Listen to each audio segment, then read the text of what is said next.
We as women want to get ahead when in our careers and develop those kind of leadership things. But how do you develop leadership skills if no one's really taught you that? Or what things do you need to do to actually be in leadership?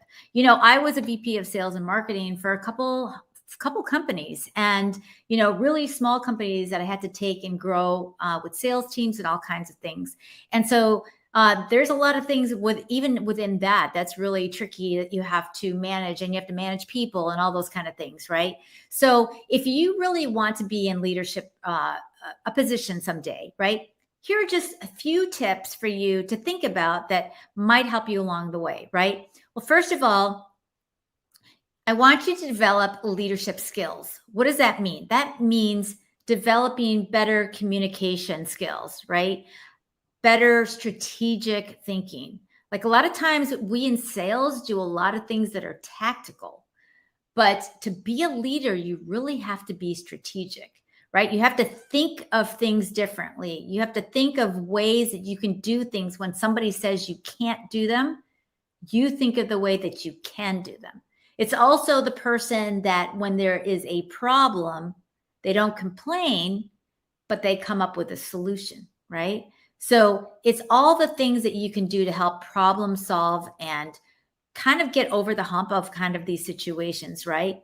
Any opportunity for like leadership development, right? If there's a course, if there's a program that you can list yourself in, those are all things to find out. Is that something that you can be, enrolled in or something like that, right? So remember that these things are really important to develop these skills and to help you coordinate them along the way, right? So think about these things if you want to develop leadership skills. It's more about you being the person that is really strategic. I think strategic over anything, because that means that you have a very business sense and you're thinking about different ways of doing things. The second thing is that you need to be able to demonstrate your own results.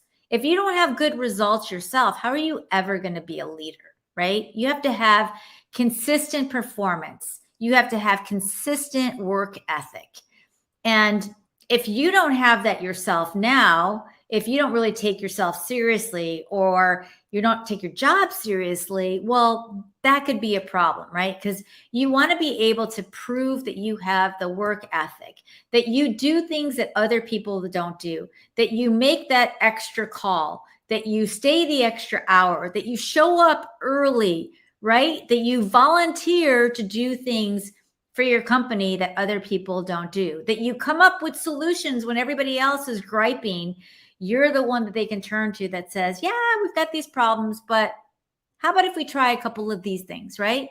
You always want to be that go-to person, that positive light, that person, like that's the person that walks in the room that brings positivity and light. That's you, right? That's the person that is going to be shining, and people are going to say, I really like this person, right? And then the third and final thing is seek opportunities for personal growth. And personal growth means that you're open to feedback, that you are wanting to learn different things that other people aren't going to tell you about, that you look for courses, certificates, or things like that that you can actually apply for. But mainly it's to literally have a growth mindset. You always want to be thinking about the company ahead of time, thinking about what can you do to completely get ahead of everybody, to help everybody, to help the company, the organization, to make your leadership look better. Are you making your boss look good? And sometimes that's hard, right? Because we may not like our boss, but you have to do things that are going to help elevate you. And sometimes those are just the things that you have to do in order for people to look at you and say, this person is doing things differently. They're not just putting in their 8 to 5, right? They're not just checking off the box and doing their things and they're done. This person has done some really unique things, has gone out of their way, has shown leadership skills. And so therefore we want to be able to reward that person with some kind of leadership capabilities. So anyway, I hope those things really helped with you. I have my free guide. So if you want that, put free guide below. But If not, I will see you on the next live video. Have a good day.